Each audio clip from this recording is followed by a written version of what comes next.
The 2025 Houston Texans schedule is here. It is out.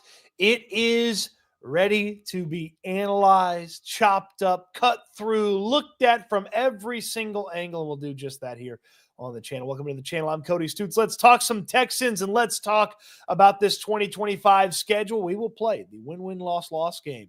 We will go through the schedule, give you a prediction on each game, why I think that way about those games, as well as the season prediction and where that would land the Houston Texans. If you want to get in on the action, the chat is available to you. Super chats go to the front of the line. Members have access to exclusive emojis. You can sign up for a membership to the channel. That's in the description as well as below the chat, I believe. And of course, members also get early access to videos as well as various other benefits. Your viewing experience will not change if you're not a member. It just gets enhanced with perks to your memberships. Appreciate everybody jumping in. I think there are five times you should play the win-win, loss-loss game. The win-win, loss-loss game is where you go through the schedule and you put down all the wins for your team. You put down all the losses for your team. And I think there's five times you should do it. Today is one of the days that you should do it. You should do it on schedule release day. You should do it one day randomly in the summer when you miss football. You should do it the day training camp starts. You should do it the day the NFL season starts. And then you should do it the day of your team's first game. So we'll do this 4 more times before it's all said and done. I like to keep track of them, compare them, contrast them, and all the different things that you do when you go back and look at it when the season is over. But the 2025 schedule is here. Without further ado, here it is. Some of the notable elements to this schedule: the early bye week for the Houston Texans. Of course, they had a very late bye week last year that they had to deal with. So the early bye week, a benefit for the Texans. Week 6, that's much better than week way the hell late like they had last year. 4 primetime games, 2 Monday Night Football doubleheaders. There'll be the early game on the Monday Night Football doubleheader to start the season against the Tampa Bay Buccaneers, and they will be the second game in the Monday Night Football doubleheader to play the Seattle Seahawks. That'll be an ESPN Plus game. That's unfortunate. You probably end up at a bar for that. Unless you want to join me in Seattle, I plan on going to that game. Thursday Night Football for the Buffalo Bills in town. Excited to watch that one. Of course, the Houston Texans, very successful against the Bills last year, but it's going to be hard to replicate that level of success. And then a Sunday Night Football matchup with the Kansas City Chiefs. This is the schedule. We will go through it. We will play the win-win, loss-loss game and go through and predict the outcome of every game and ultimately what the Texans' record is. And we'll do that after we talk to some of the fine folks here in the chat. Good to see you, Gage. Panda, good to see you. Pawn Shop, appreciate you for being in there. Lucid Illusions, thank you. Rolo, Bubba Homeschool, Noah, Frank, Ken, good to see you. And Panda, she's been a member for 2 months now. We got to get you some bonus badges. We got to get you a Toro badge as well with the custom emojis. Panda says, good to see you all. Hope y'all all are well. Love y'all, H-Town. And she says, H-Town and Swarm. So appreciate everybody who is a member. If you want to sign up as a member, you certainly can. Again, your viewing experience doesn't change. It's a way to support the channel. Super chats still go to the front of the line. Let's start playing the win-win, loss-loss game for the 2025 Houston Texans schedule. Let's start with that trip to LA to start the season against the Los Angeles Rams. Man, this is a pretty tough matchup to get things started for the Houston Texans. It's a good offense. It should be a good offense. Sean McVay and Matt Stafford are usually going to have a good offense, and this is going to be a formidable offense to go up against. Devontae Adams and Puka Nacua. Kyron Williams is a really solid running back. They've got a decent enough offensive line. It's not really good, but it's not really bad either. And then from a defensive perspective, the Rams have a pretty scary front seven. They got a pretty scary front seven. They've got an impressive defensive line and pass rush ability with their front seven. So for a revamped, renewed, retooled, whatever offensive line we're talking about for the Houston Texans in 2025, That's a tough task for them to start the year. You much rather would have faced a team like, I don't know, Jacksonville to start the year for the offensive line, the Indianapolis Colts. Somebody just has a little bit less juice to their pass rush in that first game. Obviously, Nick Caley against his former boss, Sean McVay, should have some understanding of exactly what Nick Caley is going to do and the approach that he's going to have. There's a lot that goes into this, but I just can't get over a revamped, renewed, reshuffled, retooled, whatever offensive line against a defensive line situation that is good. You got B. Young, you got Jared Verse. They added Poona Ford in free agency. And that Rams front seven is a tough one. It is one that you have to worry about. And along with Devontae Adams and Puka Nacua, I know Kamari Lassiter and Derek Stingley are really good, but they're not going to let Derek Stingley and Kamari Lassiter defend Puka Nacua and Devontae Adams. They're going to try to put Jalen Petrie or one of the other DBs on those guys. McVay's a mastermind when it comes to offense. I don't like it. The Houston Texans start the season with a loss in my schedule prediction for 2025, my first record prediction for 2025. A loss to start the season in LA on the road against the Rams. Not the most fun. HDAV Traveler with the super chat. Appreciate you, my friend. Evening to Cody and friends in chat. Thank you for the support, HDAV Traveler. So a start in the season with a loss, that's not good. That's not good. That's not fun. But you got a great bounce back opportunity against a good team, a team that won the NFC South last year, a playoff team from last year at home. Another primetime home opener for the Houston Texans. Now, this one is a pretty intriguing one. It's a 6 p.m. start time on Monday Night Football. So you're going to need to leave work early. You're going to need to account for traffic getting to NRG Stadium. I'm going to get there like 2 that day. I'm going to go walk around, hang out in the parking lot. We'll do SNL from the stadium, hang out with you ahead of the game. It's going to be a very, very fun home opener atmosphere for this one. The Tampa Bay Buccaneers coming to town. That's a ferocious defensive line. Todd Bowles usually has a really good defense. I remember a couple of years ago talking to Titus Howard about trying to block Vita Vea. He's listed at 330. Titus said he's easily 380. That's a really tough guy to go out there and try to stop. Kalijah Kancey's another defensive lineman that they've got. Again, Todd Bowles usually has a pretty darn good defense. Over on offense, Baker Mayfield, along with Mike Evans and Chris Godwin and Emeka Egbuka and Bucky Irving and Cade Otton and Rashad White. Man, a loaded up offense for the Tampa Bay Buccaneers. But it's going to be a fun challenge against that Texans defense, which should be able to put some pressure on Baker Mayfield. And that secondary that the Texans have should be ready for Emeka Egbuka and Mike Evans and Chris Godwin mixing and matching. You're going to need to find a way to cover the slot guy in that matchup or cover the tight end. But I like Mike Evans and Derek Stingley in a matchup. I like Kamari Lassiter and Chris Godwin in a matchup. I like Kamari Lassiter versus Emeka Egbuka. And there's a lot of fun matchups in that one. I wished for Monday Night Football against the Tampa Bay Buccaneers. I got my wish. The Tampa Bay Buccaneers are going to be wishing that they had somebody else in week 2. I'm going with a win over the Tampa Bay Buccaneers on Monday Night Football to get the Texans to 1-1. You go back on the road in week 3, take on the Jacksonville Jaguars.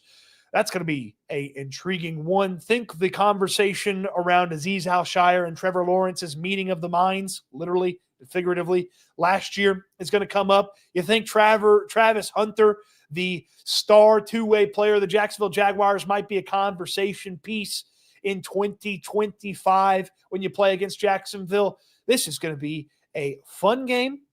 But I like Azeez Al-Shire setting the tone early, not giving a damn what the 20,000, 17,000, 13,000, whatever it is, Jacksonville Jaguars fans that are in attendance have to say about him and to him for what happened to Trevor Lawrence last year. Make it 2 in a row for the Houston Texans as they go to 2-1 on the season with a win on the road in Jacksonville. I get it. Travis Hunter's good. Brian Thomas Jr. is good. Trevor Lawrence is going to be healthy, you would think, in that moment. I'm not worried about the Jacksonville Jaguars. There's not anything that is super scary about them. They should be a better organization and a better franchise this year than they were last year. They've got a long way to go before they're on the Texans level on a consistent basis. Then you're back at home, and Cam Ward and those Tennessee Titans come to town. Cam Ward, when they rebuilt Tennessee Titans offensive line in front of him, no skill position players that really scare you. Pretty tough interior defensive line duo there for the Tennessee Titans when you think about the fact that they've got big nasty Jeffrey Simmons and Tavondre Sweat. If the Texans' interior offensive line isn't settled by that matchup, it could get a little dangerous. It could get a little nasty in that one. But man, I'm not ever going to be worried about the Tennessee Titans until they get a brand new coach and they get Cam Ward, an offensive line, and a couple more skill position players. I like the running backs. That's not enough for me to say that they're going to pull the upset in Houston again. Maybe another time, Cam Ward, 3-1 to start the season for the Houston Texans. What's everybody thinking about a 3-1 start, 3 straight wins after the season opening loss to the LA Rams? Whew. Then you go to Baltimore. The Baltimore Ravens. They have been a thorn in the Houston Texans side for many years. Of course, in DeMeco Ryans' tenure, a sweep of the Texans in 2023. An absolute ass-kicking on Christmas last year. You think the Texans might be a little jazzed up for this one? You think a couple of defenders might have that in the back of their mind when they're going out there trying to stop Lamar Jackson and Zay Jones and Derrick Henry and Rashad Bateman and, DeAndre Hopkins? Think they're going to have that in the back of their mind when they take the field out there in Baltimore? They will. They will have that in the back of their mind. And they're going to do their damnedest to make sure that Lamar Jackson and company don't embarrass them again. And from an offensive perspective, they've got to be embarrassed with how the Ravens treated them last year. But just because you're aware of how you were treated last year doesn't mean that you're ready to beat that team, especially not on the road. I'm not picking the Texans to beat the Ravens until I'm wrong, and they do beat the Ravens. That's going to be a loss for me. Through 5, the Texans 3-2. Woo! And then relax. That bye week is here. So let's take a little break here. The bye week is here. 3-2, Houston Texans. Okay. What do you think? 3-2 to start. Maybe I'm a little too pessimistic for the start. We'll get to the other games that the Texans have on the schedule and coming out of the bye week, a primetime one. But let's talk a little bit with the folks here in the chat. Nick Crawford, he's been a member for 2 months. When was the last time the Texans scored an offensive touchdown against the Ravens? Well, let's see. They had the special teams touchdown in the playoff game. They didn't score a touchdown against them in the Christmas game. They scored in the opener in 2023, didn't they? Didn't they? Surely they did. Maybe I'm misremembering, but I feel like they most certainly scored in the opener in 2023. Or do they all kick all field goals? Yeah, no, they kicked all field goals. It's been a while. That's what it is, Nick. It's been a while. So, yikes. Yeah, that's why I'm not picking them to beat the Baltimore Ravens. Appreciate you for being in here. Will Darren, thank you. Tiff. The Ravens will whoop us again like a ping pong ball. Look, till they beat the Ravens, I don't know that many of us are going to feel good about them matching up against the Ravens. Ravens, Chiefs, and Bills may as well be divisional games at this point. We do seem to see the Texans play those teams quite often. Will says, how do I become a member? There's a description. In the description, there's a link that you can go click. There's also should be where you subscribe to the channel. There should be a button next to it. So, yeah. I think they're 0-2 after bye under DeMeco Ryans. Well, that is quite the stat that is going to change. Coming out of the bye week with a little bit of rest, the Houston Texans are going to play the Seattle Seahawks. Now, this one's going to be Monday Night Football, the second game in Monday Night Football, and it's going to be on ESPN Plus, which is pretty annoying for some folks. I know that's not great for everybody from a viewing experience. Hit your local sports bar, and they'll be able to help you out with watching that game. But Monday Night Football, off a rest, off of getting your butt kicked against the Ravens maybe, you're going to be feeling good. And the Seattle Seahawks, they're not world beaters, okay? They're not world beaters. They were a 10-win football team last year, and they traded their quarterback, and they traded their best offensive weapon. Now, they got two running backs that are pretty notable guys, okay? They got two running backs that are pretty impressive players.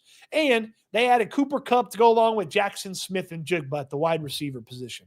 And they got a handful of defenders that are notable. But the Seattle Seahawks are not going to beat this Houston Texans team coming off of a bye.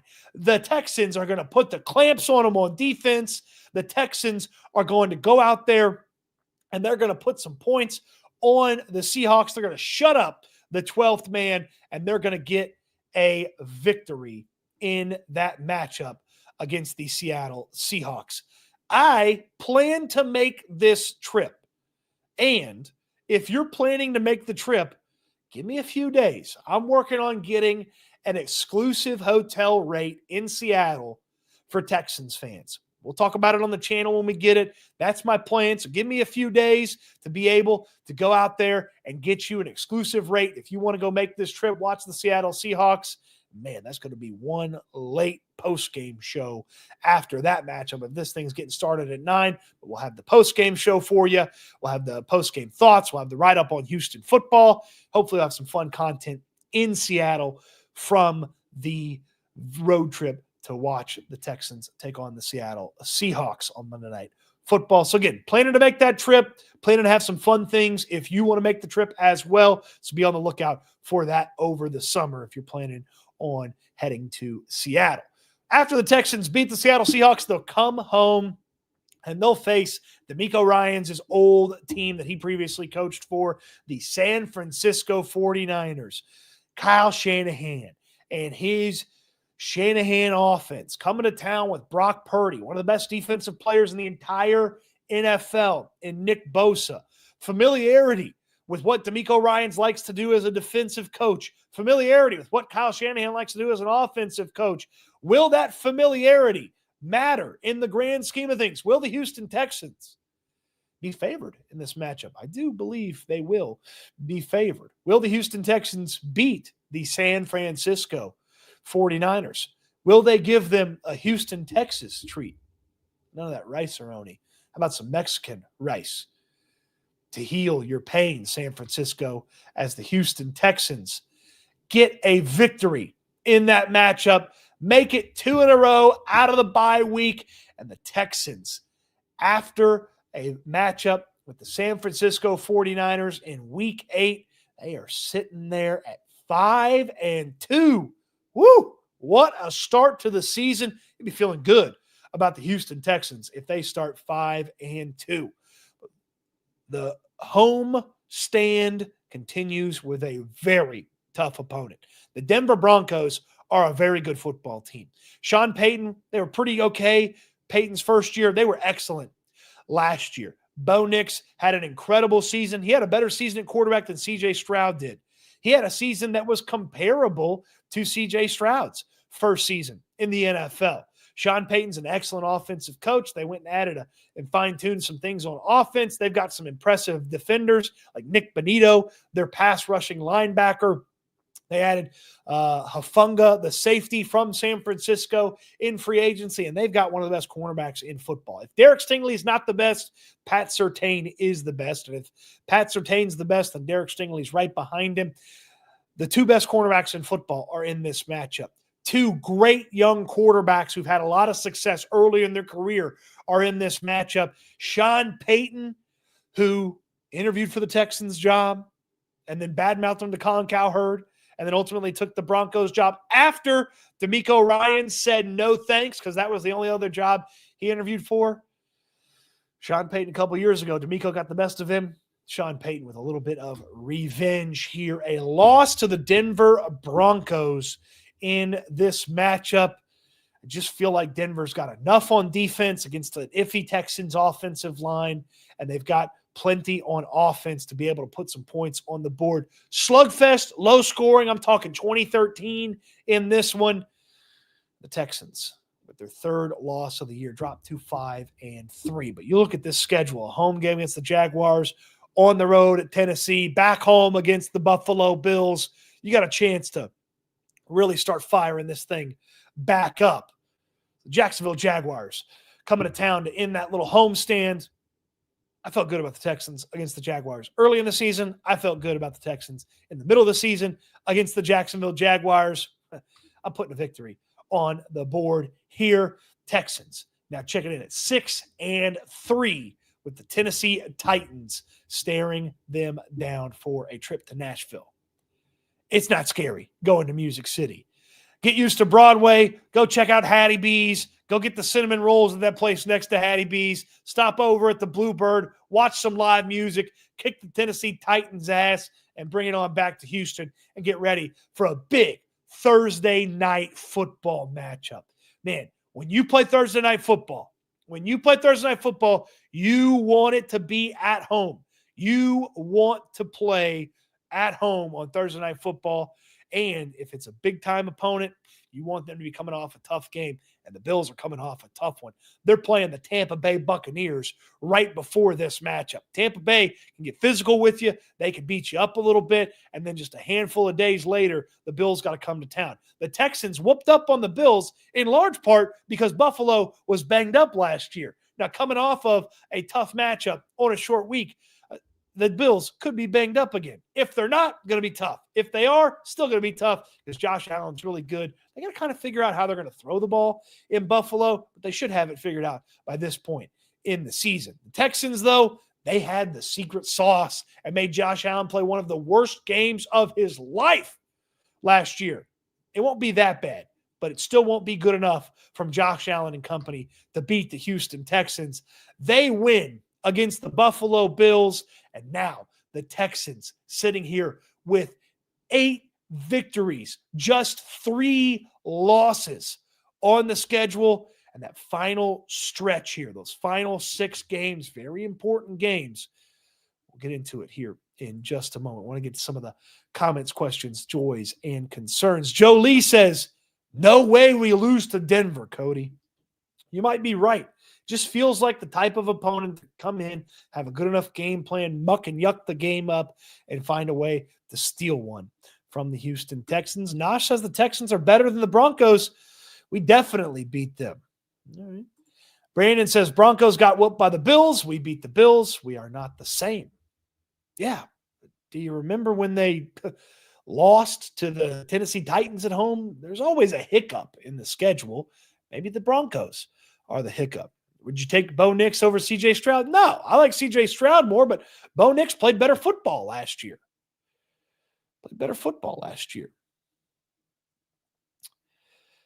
Will says 10-day rest from the Buffalo game to the Colts game. Certainly. That first matchup to the Colts doesn't happen until later in the season. So that's one to look out at. All right, so here we are looking at the schedule prediction. The Houston Texans started with a loss, 3 straight wins, then a loss. 5 out of their next 6 in the win column. How are they finishing here? After a Thursday Night Football win, a little bit of a mini bye, and then you head to Indianapolis to take on the Indianapolis Colts. It's really hard to go 6-0 in the division. It's really hard to go 6-0 in the division. It's extremely hard to go 6-0 in the division. And I just feel like this is the one where you're not going to end up sweeping the division. This is the, I can't explain it. I don't know why I feel this way, but they just inexplicably lose a game they shouldn't here in the schedule. And it's on the road against the Indianapolis Colts. I don't know. There's always that game just in the gut. You just feel like, they shouldn't have lost this one. There's one of them. And that's the Colts game right there off the mini bye after Thursday Night Football. Looking ahead to Kansas City, coming off feeling good against Buffalo. Just threw the Colts there. And that'd have to be a Jonathan Taylor joint because I don't believe in the Colts running back situation. So let's Let's keep this thing going here. Kansas City Chiefs, Sunday Night Football. Same thing with the Baltimore Ravens. I'm not picking the Houston Texans to beat the Kansas City Chiefs until they show me they can beat the Kansas City Chiefs. This one also a loss in this matchup, though we'll play them pretty close, as it seems like they did both, or as they did both of those games last year. I'm going with a loss to Kansas City. So, man, Thursday Night Football win. You're feeling great off the win against the Buffalo Bills. You get the mini bye. You stink up the joint against the Indianapolis Colts. You lose to the Kansas City Chiefs. How are you going to bounce back? Well, you're going to bounce back with 3 of your final 4 games of the year at home. Home games, 3 of 4 to finish the schedule. That's huge for the Texans. It's huge for AFC playoff seeding. It's huge for finishing out the division if it's still in question in the final month of the season. It is just big for so many different reasons. Arizona Cardinals right behind the Texans in total defense last year. Were really good on defense, more than you think they were. They were better than you think they were on defense. Kyler Murray, a couple years ago, coming off the injury, a little okay. Just a little okay there at quarterback. Not coming off a major injury on this one, and not having enough for the Houston Texans. Marvin Harrison Jr. versus Derek Stingley. That'll be a fun one to watch. Won't be enough for the Arizona Cardinals. That's a dub for the Houston Texans. The Raiders coming to town. Man, Max Crosby's going to be hard to block. Brock Bowers is going to be hard to guard. Geno Smith doesn't scare me. Ashton Genty, don't know exactly what he's going to be. Don't love that Raiders offensive line right there. I feel like the Texans are going to have more than enough to overwhelm the Raiders when they are in town. Put another win on the board for the Houston Texans. So just 5 losses up to this point and a ton of victories for the Texans. A 3-game win streak early on, then 5 of their next 6 after it. And they're up to double digits here. Now, to match their previous record, you have to go loss. I don't think that's going to happen here. On the road late after Christmas in LA, won't have that many fans there. All the fans will still be on their LA vacation, getting out of town, getting out of LA. I don't love the city of Los Angeles. Maybe I'll sneak over there and hang out with some friends who do live in LA ahead of this one. Man, it's BG Notes. We are so close to the football season. Thank you for the super chat. BG, thank you for being a member as well. So close to the football season. And by the time we get to those final 2 games, Texans will be playing for playoff seeding. Remember what happened last year when the Chargers played the Texans? Chargers a little bit better team. They lost some key pieces over there on their defense as well. Had to move on from a couple of names here and there. I like Amarion Hampton. I like Justin Herbert. I like Ladd McConkey a lot. Trey Harris is one of their young wide receivers. He's going to be really good. He's not going to be good enough this year to tip the tide for the Chargers. Remember how bad it was for Justin Herbert last year? He's going to have a hangover after Christmas playing the Houston Texans. That's another victory for the Houston Texans. Man, 11 wins, a new high point for DeMeco Ryans and the Houston Texans in his tenure as the head coach.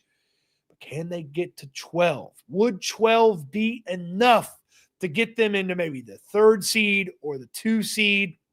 Not going to be enough for the 1 seed. Can they get the 12? Here's my speculation. I believe that we'll know the Texans are locked into either the 3 or the 4 seed, and it's going to be a backup-centric game. Davis Mills, Xavier Hutchinson, Damian Pierce, if those guys are all still on the team. And then the Colts, they'll be trying to win. They might be hanging around in the AFC playoff picture. Texans won't need this one. The Colts will. That's going to put a loss on the record. Swept by the Colts. God, Cody. It hurts a little bit less when you know that you're already in the playoffs and locked in before that final game of the year. But this is my win-win, loss-loss on schedule day which checks in at, I said 11-5. It's 11-6. Okay. Of course, I messed up the final graphic. Stupid. 11-6 is the record here for the Houston Texans when you play the win-win, loss game. The most popular one that I think people will see flipping is this one in Indy. No way the Texans lose to the Colts. Brandon says backups, and boom, they're going to find themselves with another dub anyway. You clearly failed math class. Not my favorite. Not my favorite by any stretch. At Texas Tech, I took the least amount of math classes that I could because I didn't think math was going to be super important to me. And of course, when I go here to do the graphic, I mess up the graphic there at the end. 11-6, my record prediction. What's yours? Drop it into the comment section right now. Drop it into the comment section after, if you're watching this after the fact. Certainly a fun exercise that we'll do a handful of more times before the season gets here. The ones that I feel the least good about saying it's a loss as we pull this up here, like the Broncos game could easily be a win. This Colts game could easily be a win. And if you're thinking like big things, if you're thinking, hey, the Texans, they're going to be competing for maybe the top spot in the AFC. They're going to be competing for, maybe finding themselves in the 2 seed or hopefully playing for the 1 seed. You're going to need to beat the Colts. You're going to need to have one hell of a win streak here in the middle of the season. And maybe you can flip the Rams game to start the season. Maybe you can flip that Rams game. But to get to the top seed, you're going to have to win 14 or 15 games. Like, you're going to have to be one of the absolute incredible best teams in all of football to find yourself with an opportunity to have the top seed, make everything go through NRG Stadium. So, if you flip the Rams game, okay, well, now you got 12. Flip that Colts game, now you got 13. Maybe you feel like you can go for it there at the end. There's 14, but like, they really only losing 2 or 3 games? Like, they really only losing 2 or 3 games? Like, they made improvements, but this offensive line's not good enough to win 14, 15 games. Like, this offensive line's not to the point where we feel good about them winning this many games, right?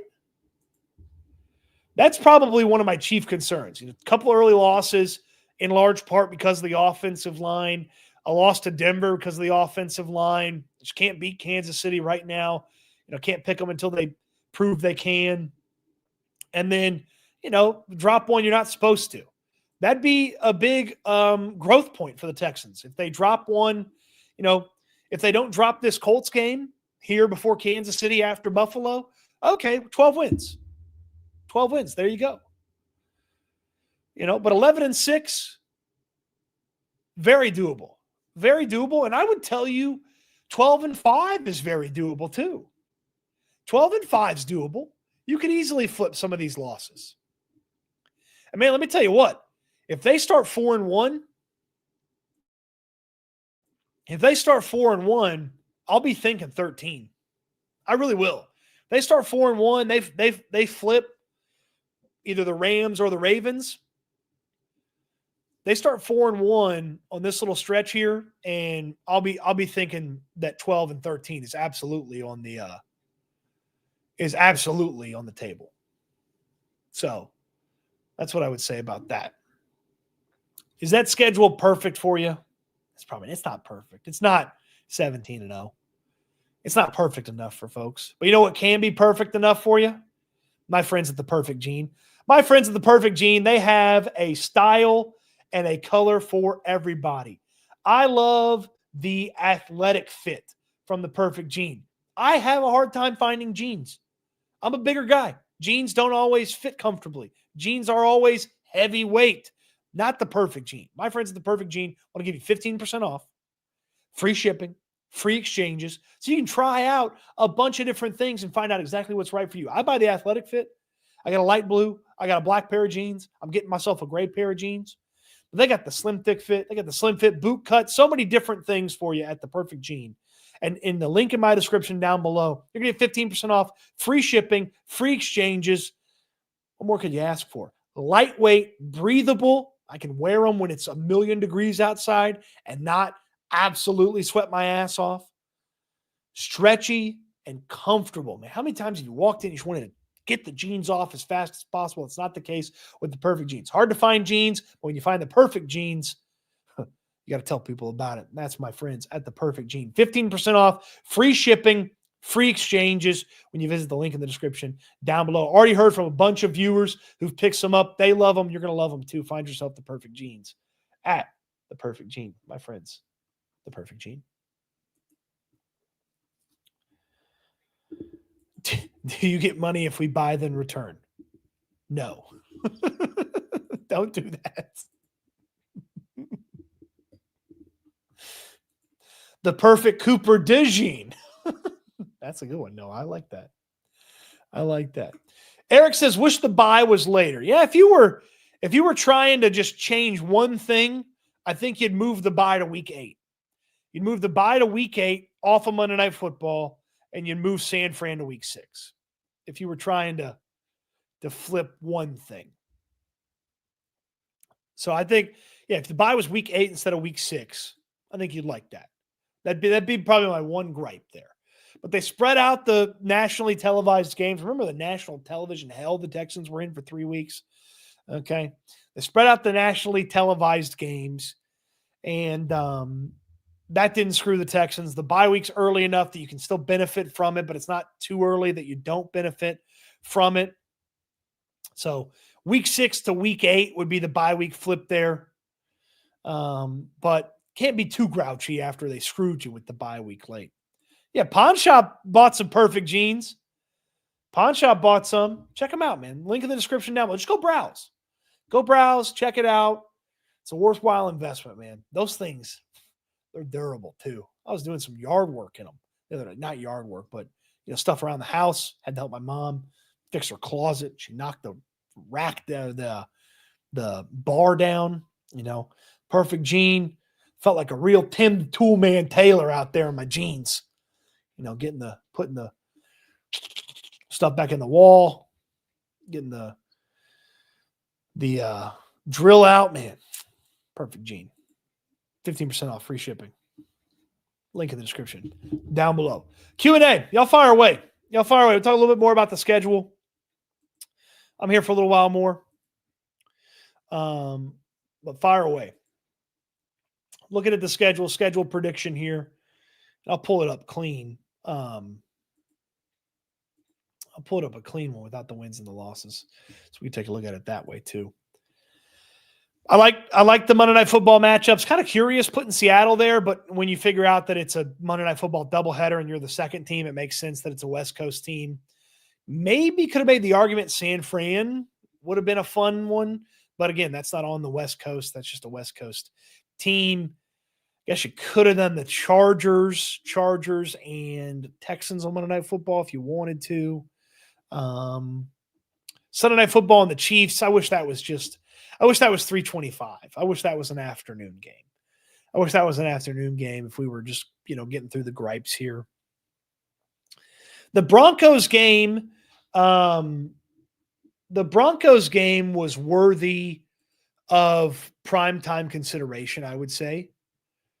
The Broncos game was worthy of primetime consideration, and the Broncos game was worthy of afternoon consideration too. So that being a noon game on Fox, annoying is not the right word, but you could certainly, make the argument that deserves primetime opportunity or billing. The final 4 games, I'm fine with the way that they shook out. A nooner against the Cardinals, 325 against the Raiders. Don't know the exact times for Chargers and Colts. I got to imagine that's going to probably both be Sundays. I really don't have a lot of complaints from this schedule.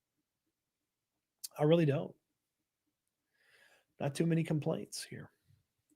Get to some of your comments, questions, joys, and concerns. Remember the locker room tonight, 10:30.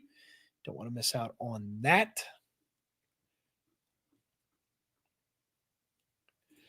Noah says he feels like the Chiefs are finally on the decline and that they will upset the Kansas City Chiefs in Kansas City. Wouldn't that be nice, right? You flip the Kansas City game, like, you're playing the win-win, loss-loss game. You turn the Kansas City game into a win. I mean, why couldn't you think that you're going to win out? Final 5 games is a win. If you're good enough to beat Kansas City, you're good enough to beat everybody else on the schedule except for the Ravens. The Ravens are a different animal for the Texans. So, certified Texan, what's your age, Stoots? I'm 35. 35, I'll be 36 in August. Will Monroe says the bye week being week 6 isn't the worst, though, because these guys have been going all summer, too. Yeah, they work out in the summer. Training camp in Houston is not easy. Have to imagine they at least think about joint practices with the Vikings or the Detroit Lions. So that's something to think about. Some joint practices either with the Lions or the Vikings. Maybe Carolina coming here for the second preseason game, but if the Texans want to get away from the heat, they could go up to Detroit. All three preseason games, all three of them are on ABC 13. The second and third one are nooners at 3 p.m. on August 9th against the Vikings. Let's go. H-Town says, what do you expect from the offensive line? I wish I had like a coherent, clear prediction for you. But I expect Cam Robinson and Blake Fisher to be the starters at tackle. I expect Laken Tomlinson to start at left guard. After that, I don't know. I don't know who the center is. I don't know if it's Patterson or Scruggs. I don't know who the right guard is. I don't know if that's going to be Ed Ingram. I don't know if that's Drew Scruggs. I don't know if that's Titus Howard. I don't know if Titus Howard is the left guard. Laken Tomlinson's a right guard.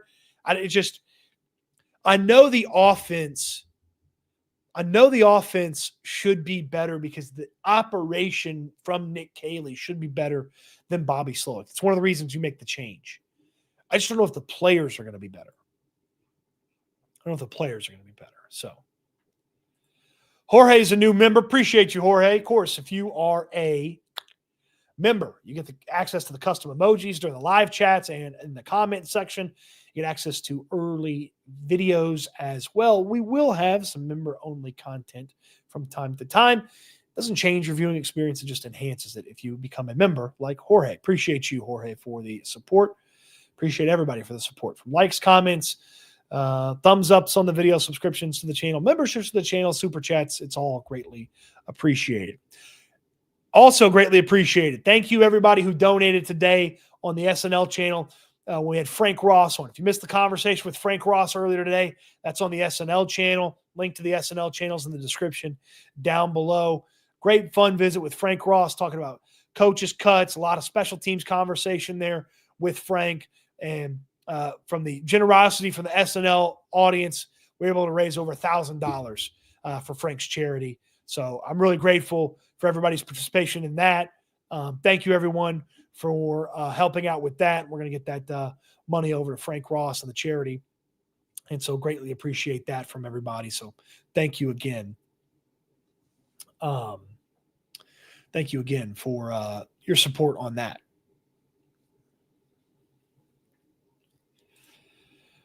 Killa X God says, I'm praying for an average O-line, Cody. Nothing more. That's all we need. If they have the 16th best offensive line, in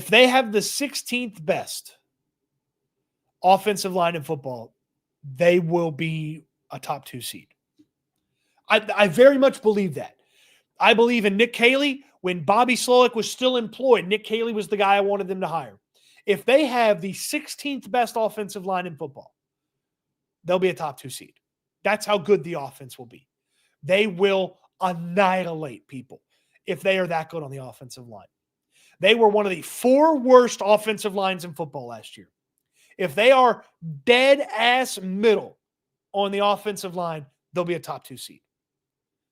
I truly believe that. That is how good I believe C.J. Stroud, Nico Collins, and Christian Kirk, and Jaden Higgins, and Jalen Noel, and Joe Mixon, and everybody else on that offense can be. If those 5 guys up front can block at literally league average, I believe they'll be a top 2 seed in the NFL, in the AFC. I really do. Cody going to cover how good or bad the O-line is at training camp. Yeah, but I mean, I will not deceive you. I will not lead you astray. I will tell you exactly what I see every single day from training camp. Every single day.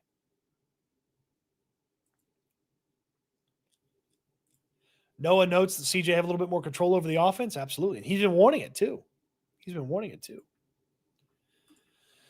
Will asks, what's the projected offensive line? All right, left tackle Cam Robinson, left guard Laken Tomlinson, center Jarrett Patterson, right guard Titus Howard, and right tackle Blake Fisher. I don't believe Ursery's going to beat out either of the tackles. He's not a guard option. I believe Titus is going to play on the inside. Moving Titus to right guard is easier to do than moving Laken Tomlinson to right guard. And I believe Titus could be better than Ed Ingram at right guard. Ed Ingram, the player they traded for from the Minnesota Vikings. And late round pick, late selection. And Ingram got benched in the middle of last year. But Titus Howard could beat him out. Even though Titus Howard has never played right guard. He's been left guard and right tackle. And a little bit of left tackle. Cody, any plans on attending the State of the Texans event Monday? What am I missing here? What do I not know about that? Send me an email, Jorge, with more info on that. As of currently, I do not have plans to attend it. Nosh says, got rid of Shaq Mason and Kenyon Green. That's addition by subtraction. Yeah.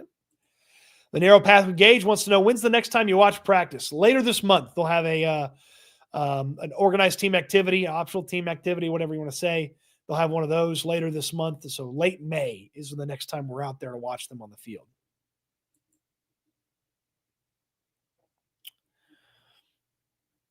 If they have a league average offensive line, they'll soar. Yeah, they'll be awesome if they have a league average offensive line. Hearing you say 16 makes me think we are going to see the 32nd worst. It won't look much worse than it was last year. They sucked ass last year on the offensive line. But again, if they're 10 spots better, they're going to be awesome on offense. If they're 5 spots better, they're going to have moments where they're awesome on offense. Yeah, a lot of it was Bobby's fault. Jalen likes that top 2 seed. Killa X likes it. Will asks what I think about Kaylee giving CJ more control of the offense. What extent do you think that's going to look like? It's going to look like exactly what CJ can handle. Now, I know he did a lot of that at Ohio State, and they trusted him.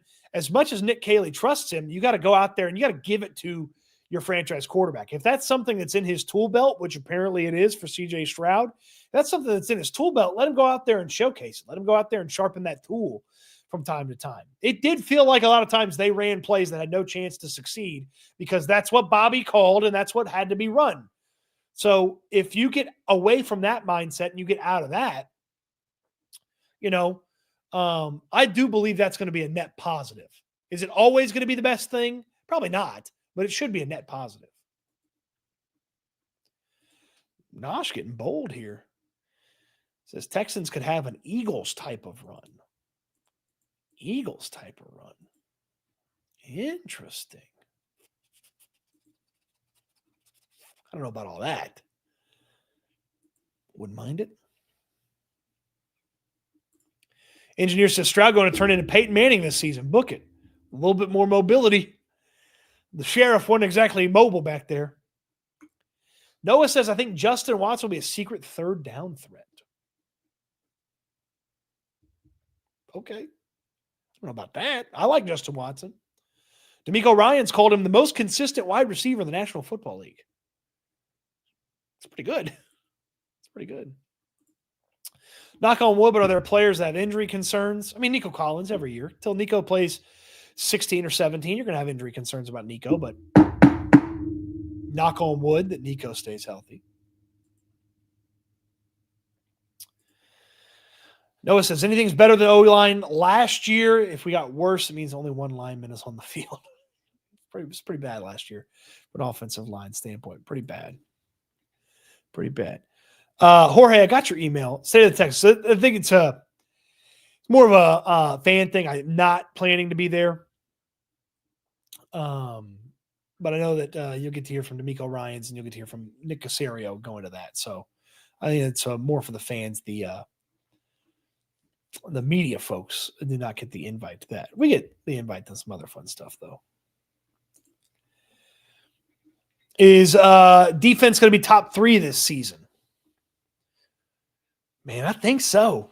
I mean, they were pretty damn good last year. Get to top 3, they're going to have to make a pretty big leap. But I think so. I think they're going to be pretty damn good on defense. I mean, let's see here. What from a yards per game perspective, last year they were 5th. From a points per game perspective, they were outside the top 10. But they were only 3 points away from having a top 3 points per game defense. So it's very possible. It's very possible.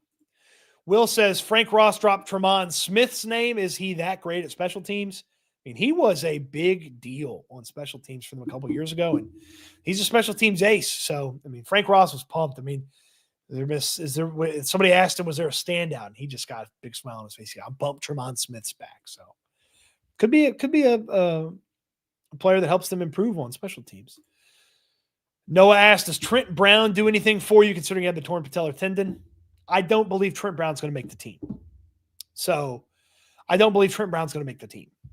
I believe that your tackles will be Cam Robinson, Blake Fisher, Ariante Ursary, and Austin Deculus with the opportunity for Titus Howard to also play tackle should you need him. So Ladarius Henderson, been name dropped a lot for some reason. Yeah, Ladarius Henderson, 6th-round pick last year for the Texans, didn't play at all because of foot injury in 2024. And Nick Caserio got asked about him. D'Amico Ryans got asked about him. They seem to love his mentality and his approach. Caserio said he would have been a factor last year had he been healthy. So that's something to note.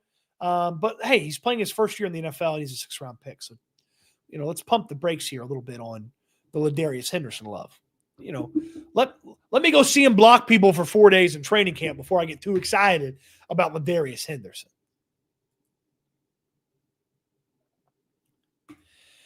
Engineer says 264, 215-pound, 4.4 speed wide receivers, the 4.3 speed wide receiver in Kirk in the slot, an offensive play caller coming in with a legitimate background in the league. It's on Stroud to ascend. Yeah, there's no excuses for CJ Stroud. He's got to be much better than he was in 2024. What he did not do well has to go away. He's got to be much better as the offense has got far less excuses. The O-line's still a question mark. But wide receiver depth, overall talent, Joe Mixon, the offensive coordinator, the O-line's got to be better. But, man, what C.J. Stroud's in control of, he's got to be better at it. There's no excuses for C.J. Stroud this year. No excuses. Okay, one more time for my friends in the perfect gene, the athletic fit, the slim fit, the boot cut, the slim, thick fit, the thick fit. If you're a real big fella, you need a lot more space. I'm telling you, the most comfortable pairs of blue jeans I have ever put on in my entire life. I love them. Okay? I don't like to wear pants. I wear these. They are stretchable. They are breathable. They are lightweight. They are durable. I love these jeans. They're called the perfect jean. They mean it. They're the perfect jeans for me. You can find the perfect jeans as well for you. 15% off when you use my link in the description down below. Free shipping, free exchanges. Get you a bunch of them. Figure out exactly what you want. I got a light blue pair, a black pair. I'm getting me a gray pair as well. I love the perfect jean. They are fantastic. They're going to be around for a while, but pick you up some perfect jeans.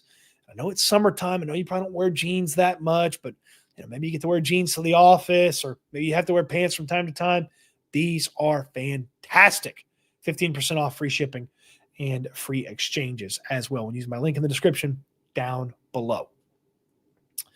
Okay, SNL, myself and Landry Locker, weekdays, 4 p.m. I know I've seen a lot of your names in there. Appreciate everybody that watches that. Check out the conversation with Frank Ross from the SNL channel. Check out the schedule release conversation from the SNL channel. Landry Locker, 10:30 tonight in the locker room. Houston football with a big breakdown on the schedule, a couple more comments and conversations there. I'll also have the, for the Houston football subscribers, we'll also have the Frank Ross conversation in the bottom of that as well. So appreciate everybody for coming through. Appreciate the likes, the subscribes, the super chats, the new members, everything. This is a dream come true. I get to do this, and I really appreciate everybody for all the support. I hope my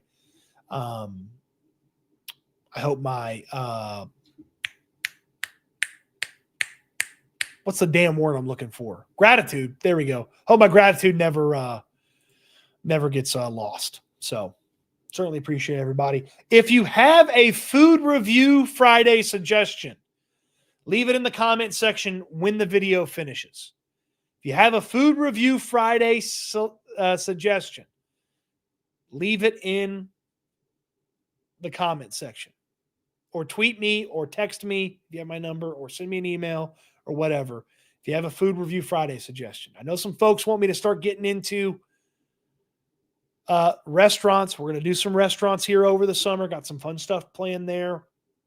But yeah, there's a lot of different, there's some new sodas coming out. There's some new candy bars. I'm trying to find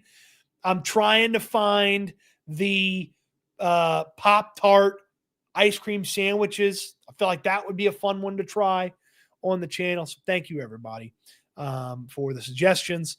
And I will try to find some fun food review Friday stuff for us as well. This is the live stream. This is how we end them each and every. Oh, Nick at the buzzer. Thank you, man. 20 gifted memberships from Nick Crawford is very generous, man. Thank you so much. I really appreciate that. Man, thank you. That's awesome.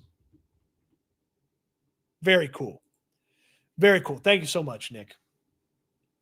Thank you so much. I really appreciate that. And 20 new members on the channel as well. So thank you. We end the live streams the same way each and every time. This is my hope for you. This is my charge for you as well. I want you to eat good. I want you to sleep good. I want you to be good. And I can't wait until we talk Texans again soon. Thanks for watching, everybody. Hip-hoppity, dip-doppity-doo.